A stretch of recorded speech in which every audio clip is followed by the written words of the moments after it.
Nursing officer बनना है, पर कैसे, हमें तो पता ही नहीं है। तो मैं आपको बताऊंगी कि नर्सिंग ऑफिसर कैसे बनते हैं। नर्सिंग ऑफिसर के लिए बेसिकली 2 डिग्रीज होती है, या तो जीएनएम या फिर बीएससी नर्सिंग। बीएससी नर्सिंग में ये होता है कि आपको 4 साल का एक कोर्स होता है, वो करना रहता है 12th के बाद, और उसमें साइंस बायो लेनी कंपलसरी होती है।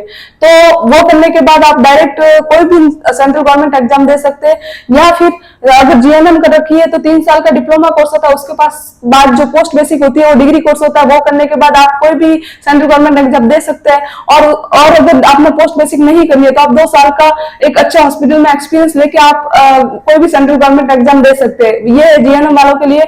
और बीएससी नर्सिंग डायरेक्ट 4 साल के बाद कॉलेज करने के बाद सीधा फ्रेशर अपना रजिस्ट्रेशन नंबर आने के बाद एग्जाम दे सकती है।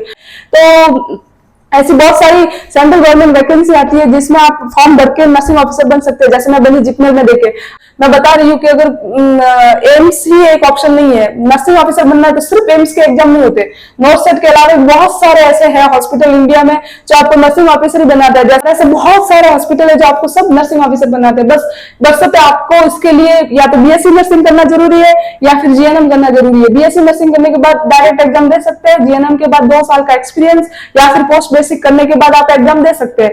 तो दैट्स ऑल, आप आराम से इजीली नर्सिंग ऑफिसर बन सकते हैं। आपके पास नोट्स होने चाहिए अच्छे, और अच्छी बुक प्रेफर करने के बाद आप मेरी तरह ऐसे ही अच्छी सैलरी पा सकते हैं, अच्छे जॉब ले सकते हैं और नर्सिंग ऑफिसर बन सकते हैं। अपने सपने पूरे कर सकते हैं, अपने घर वालों के सपने पूरे कर सकते हैं।